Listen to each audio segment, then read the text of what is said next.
Couple of screws I want to cut off. I've got one broke off right there.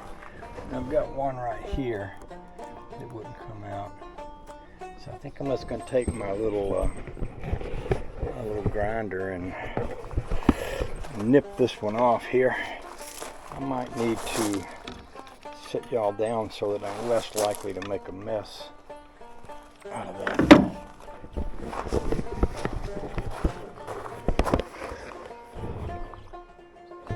See if you can sit up there without falling off.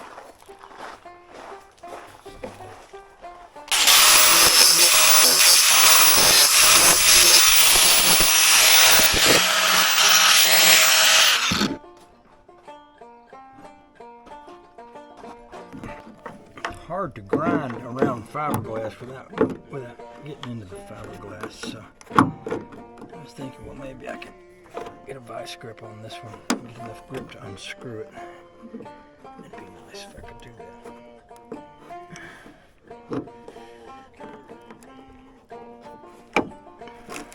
Yeah. I suspect it's going to break off anyway. It's probably rusted. A lot of the other ones that came out were. Yeah, see what I mean? That was pretty bad.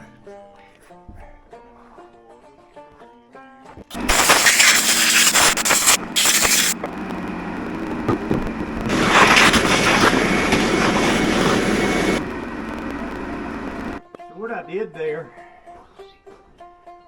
did you notice sometimes when I would put the air compressor point and blow down in one of these holes that stuff would come out the other holes? That was kind of interesting. But I've got some pretty big open holes here that I want to fill up, and I also want to strengthen those. Now I've seen some guys shoot foam down in there and then fiberglass over it. That would be one way to do it. Another way would be to like I've got some Pour 15 I could roll up and stick down and fill the hole with, which would give it a lot of physical strength.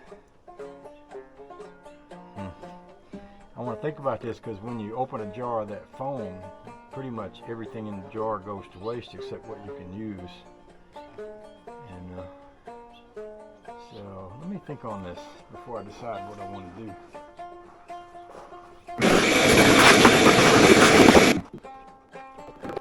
Some of these are pretty deep holes.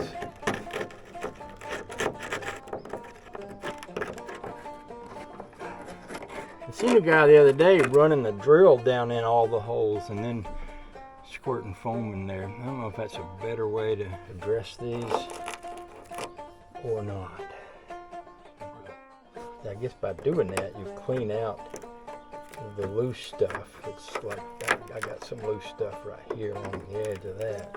For example, like that one is about that deep, which means it's well down into whatever foam is in there. And one of the things you wouldn't want to do is to drill a drill down in there too deep. I saw that guy doing it and I was thinking, man, it's a little scary.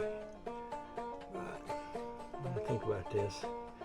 Because I'm sort of thinking about rolling up a bit of Pour 15 and stuffing it down in there, filling the hole up with Pour 15 instead.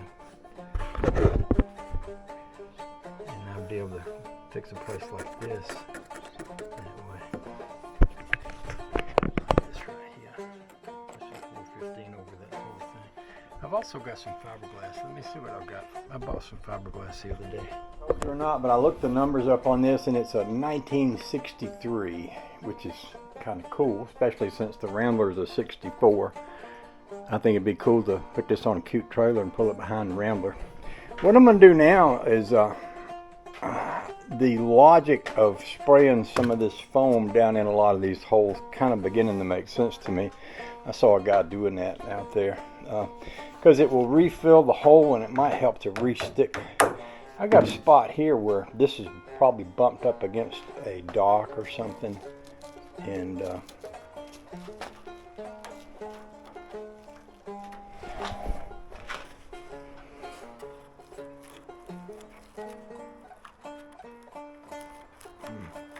trying to get an understanding of how this is made exactly. It looks like a round piece that's put inside here. But I'm gonna have to recreate this part right here. And I'm gonna re-drill all these holes so that this little lip on this squirter will fit down in there. And then I'm gonna squirt all these full of foam. Like I said, I saw a guy doing this, and I thought, at first I thought, what's he doing that for? But then after I thought about it and looked at it, I thought, yeah, that's a good way to get the foam down in there. That probably wasn't so good because that's just going to let it blow out now. But, oh well. We learn as we go, don't we?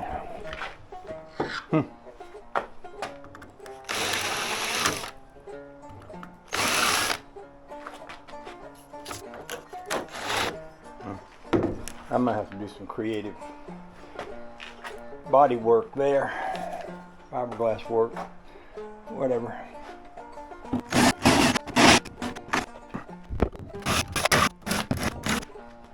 Put the foam down into the boat, and up here I'm gonna have to make something up on the front end. So I think what I'm gonna do is squirt some foam up in here and just let it. I'm sure it will kind of stick out, and maybe I can trim it and then fiberglass over that later.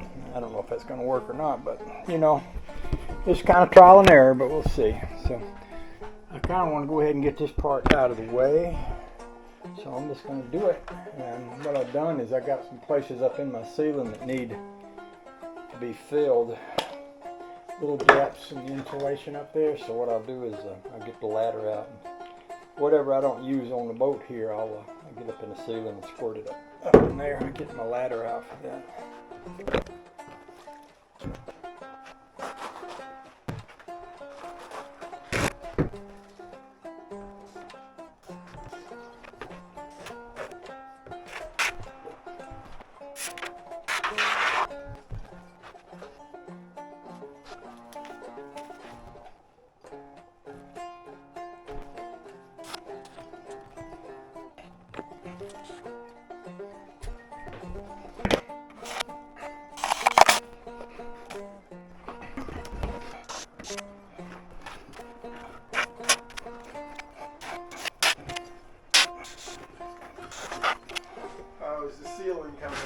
Hey, how you doing? Good. Coming on pretty good. I can't let go right now because I gotta use this bottle before it runs out of hose. Yeah. I'm just squirting this stuff down in the holes.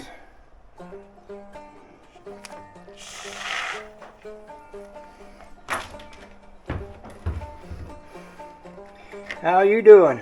Good. It'd be interesting to see how it goes. I crawled up under and looked at the hull today, and it don't look too bad, but I think I'd really like to do some more work on it before I put it in. You know, a lot of times on a boat, there's a lot of places where people come up to the shore and they bang the bottom on the bottom, you know, when they're putting in. Right. I think it would be a good idea to coat that with something.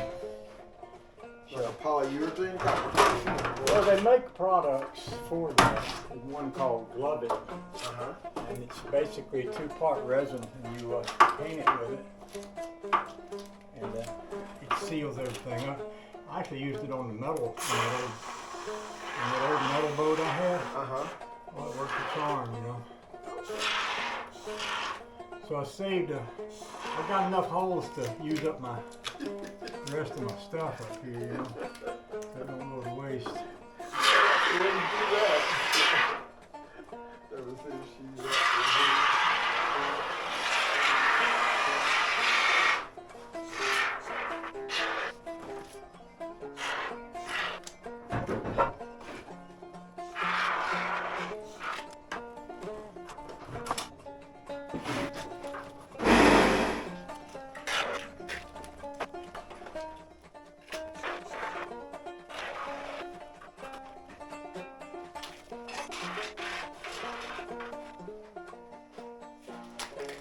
I think that's about as far as I can go with that.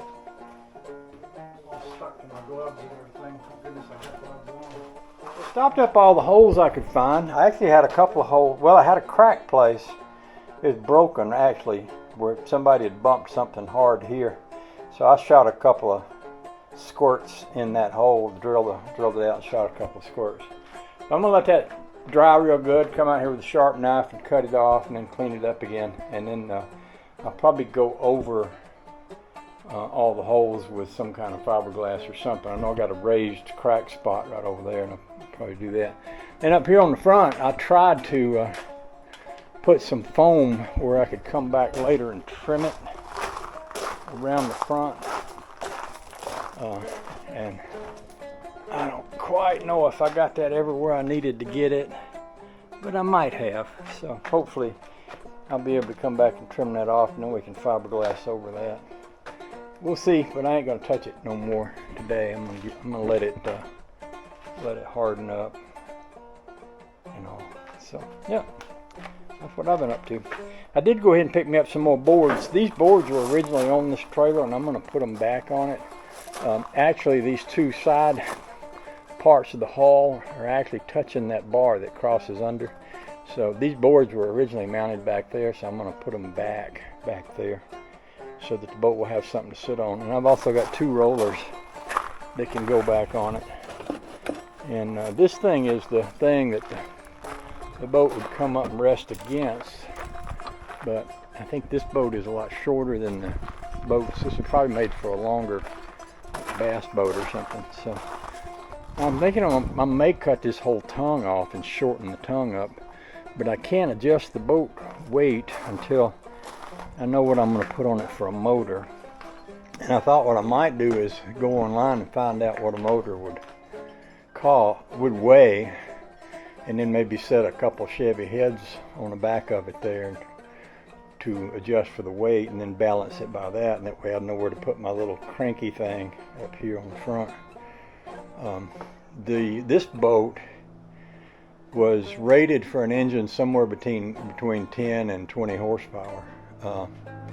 I have heard people say that they've used them with an engine as small as a 6 horsepower and as large as a 70 horsepower. So that pretty much gets me. I'm thinking probably if I went with a 20, 25, 30 horsepower would be good, although I will test it with that 6 horsepower to decide what I want to do with it, because I may wind up selling the 6 horse and putting the money toward a bigger motor for this one later on, but we'll see.